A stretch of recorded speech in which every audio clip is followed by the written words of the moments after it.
Hello student, दीप इन 4.0 के मेरे एक नई वीडियो में आप सभी लोगों का स्वागत है। इस वीडियो में हम आप सभी लोगों को बताएंगे कि आपके इस समय जो है 8th सेमेस्टर की एग्जाम जो है 7 जनवरी से आपका प्रस्तावित हो गया है। अभी ये कोई नहीं पूछेगा कि सर 7 जनवरी से एग्जाम टलेगा या नहीं टलेगा। मैंने पिछली वीडियो में आपको बता दिया था कि टलेगा या नहीं टलेगा। यदि आप देखना चाहते हैं तो संदीप नाम से प्लेलिस्ट बना होगा चैनल, आप वहाँ पे देख सकते हैं। इस वीडियो में केवल हम इस टॉपिक पे जिक्र करेंगे कि आपके 8th सेमेस्टर में कॉपियाँ किस प्रकार से लिखें, क्योंकि बहुत सारे बच्चों का सवाल रहता है कि सर कॉपियाँ किस प्रकार से लिखें। अच्छी कॉपियाँ लिख देते हैं फिर भी हमें नंबर नहीं मिलता है।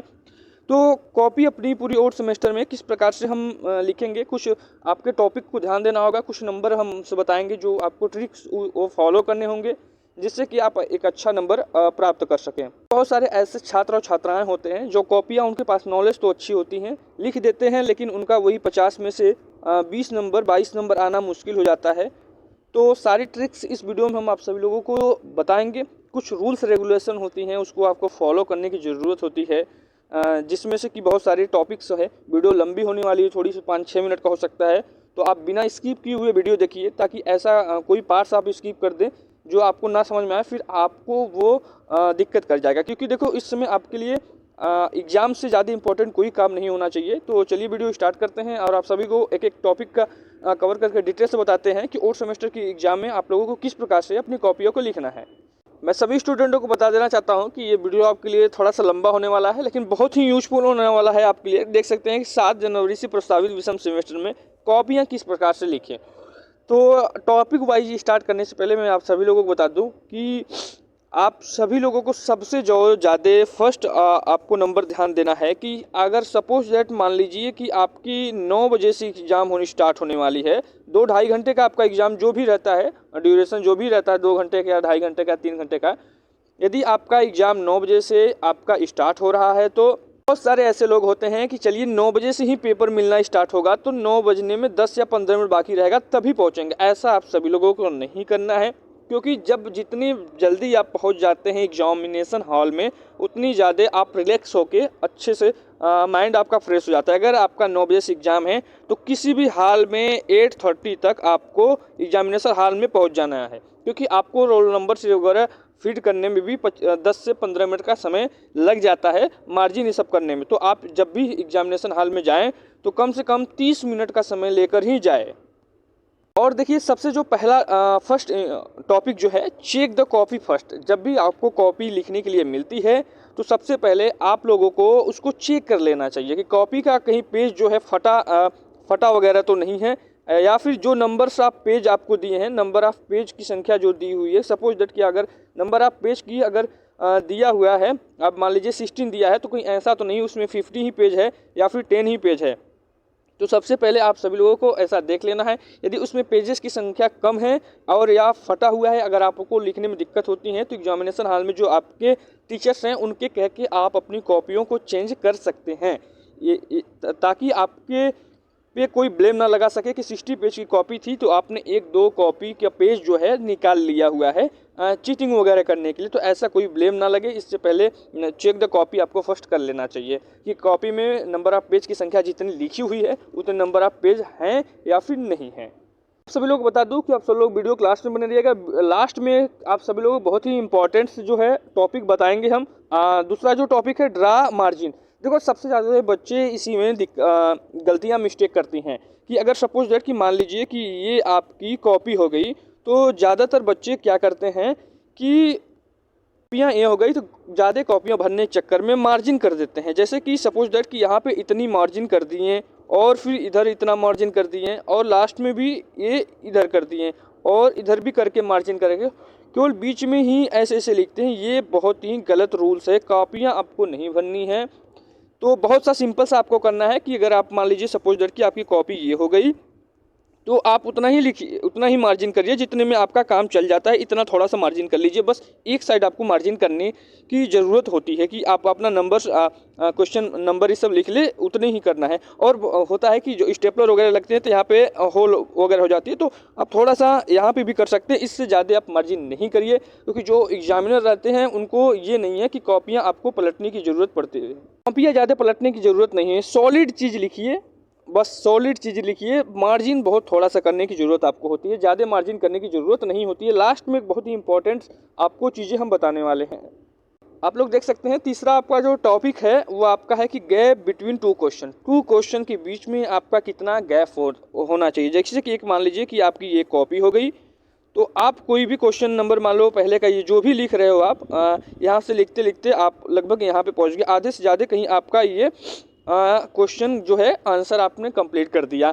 तो बहुत सारे ऐसे लोग होते हैं 5-6 लाइन बचा हुआ था तो क्वेश्चन यही डाल देते हैं, जो कि सबसे ज़्यादा मिस्टेक हो जाती है। यदि एग्जामिनर जल्दी में रहता है, क्या करता है, कॉपियों को पलट देता है, फिर आपके ये इस क्वेश्चन को ध्यान में नहीं आता, फिर आपका एक क्वेश्चन जो होती है लॉस हो जाती है।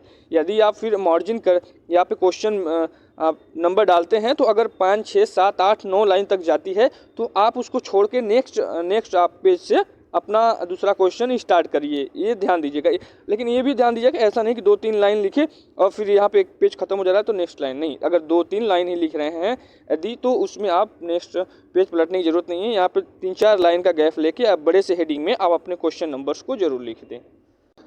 देखिए आपका चौथा जो पॉइंट है आपका है कि गुड राइटिंग। देखो गुड राइटिंग आपको एग्ज़ाम में बहुत बेनिफिट करती है, तो इसके लिए आप अच्छी सी अपनी राइटिंग बना लीजिए, अभी से स्टार्ट कर दीजिए। आप अपना प्रैक्टिस करना रूम पे ही रह के, हॉस्टल में जहाँ भी आप रहते हैं, अभी से हेडिंग डाल के अपना कॉपियाँ अभ्यास करने स्टार्ट कर दीजिए। जितनी अच्छी राइटिंग्स रहेगी आपको उतने अच्छे आपको नंबर्स मिलेंगे। आप देखो पांचवा आपका है कि how to write question numbers and part number. सबसे ज़्यादा जो स्टूडेंट मिस्टेक करते हैं, इसी में मिस्टेक करते हैं कि आपको किस प्रकार से क्वेश्चन नंबर्स और उसके पार्ट्स लिखने हैं। सपोज दैट की कॉपियाँ ये आपका हो गई एक मान लीजिए, तो बहुत सारे लोग यहाँ पे आपके जो होती हैं, यहाँ पे जो आपने मार्जिन किया हुआ है, बहुत सारे लोग यहाँ पे आपको लिख देते हैं कि क्वेश्चन फर्स्ट, और उसमें बहुत सारा ऐसा क्वेश्चन होता है क्वेश्चन फर्स्ट का क रहता है या फिर ए रहता है, तो वो ये चीज़ें नहीं लिखते हैं, फर्स्ट लिख के छोड़ देते हैं या फिर क्वेश्चन आपका ए लिख देते हैं। ऐसी आपको मिस्टेक नहीं करनी है। अगर क्वेश्चन ए का ए है तो क्वेश्चन ए का ए, क्वेश्चन बी का बी है तो क्वेश्चन बी का बी आंसर डाल के आप लोग जरूर लिखिएगा। ऐसा नहीं कि क्वेश्चन ए का ए क्वेश्चन बी का क ऐसे करके आप छोड़ दें, जिससे कि एग्जामिनर को समझ में ना आए, फिर क्वेश्चन पेपर से वो मिलान करे और उसका टाइम जो है वेस्ट है। अब जब भी उसको इरिटेट करने की कोशिश करेंगे, ये जान लीजिए कि आपके नंबर्स जो हैं कम होने वाले हैं। देख रहे होंगे कि जितने आपको टॉपिक आगे मिलते होंगे वो ज़्यादा ही इंपॉर्टेंट हो रहे होंगे। आपका 6वां क्वेश्चन है कि ऑर्डर ऑफ क्वेश्चन का ऑर्डर्स किस प्रकार होना चाहिए। लेकिन आप ये मान लीजिए कि जो आपकी कॉपियाँ हैं, एक देखो सबसे इम्पॉर्टेंट है कि बीटीयूपी का जो रूल्स है, बीटीयूपी का रूल्स है कि कोई भी क्वेश्चन आप जो अच्छे से आपको तैयार हो उसको आप पहले लिखिए। ये ज़रूरी नहीं है कि पहला क्वेश्चन करिए फिर दूसरा करिए फिर तीसरा करिए।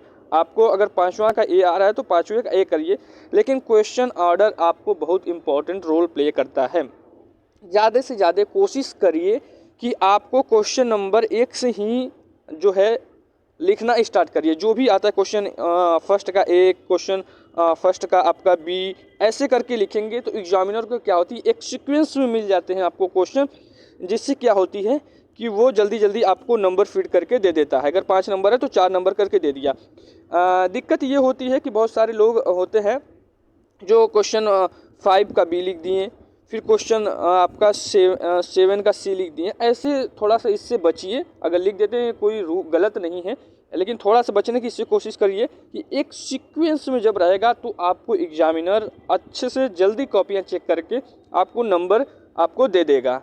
तो मैं आप सभी लोगों को जो लास्ट में बोला था कि आपको एक जो बहुत ही यूज़फुल इन्फॉर्मेशन देना था, मैं आपको अगर बता दूं कि जो एग्जामिनर होते हैं, एग्जामिनर जो होते हैं उनको करीब कॉपियों की बंडल मिलती है, कॉपियों का बंडल मिलता है। इस तरीके की कॉपियों की बंडल रहती है, कम से कम 30, 40, 50, 60, 70 जो भी कॉपियाँ उनको एक दिन के लिए चेक करने की होती है, उनको पैसे मिलते हैं। कॉपियों के जो भी मिलते हैं 7, 8, 9, 10 रुपये होती हैं, तो उनको ज़्यादा नहीं, जैसे फर्स्ट बंडल से पहली कॉपी निकाले जल्दी जल्दी चेक करके आपको दे दिए, फिर सेकंड, ऐसे मतलब उनको पैसे मिलते हैं। आपको टाइम देने की ज़रूरत उनको नहीं होती है। तो अपने क्वेश्चंस को इतने सॉलिड लिखिए, टाइम वेस्ट करने की ज़रूरत मत करिए। ज़्यादातर बच्चे होते हैं कि यही करते हैं कि मार्जिन जो करते हैं वो गलत तरीके से करते हैं। इस तरीके से मार्जिन आपको नहीं करना है, ये ध्यान दीजिएगा। क्वेश्चन नंबर सीक्वेंस में लिखना है, ये भी ध्यान देना है आप सभी लोगों को।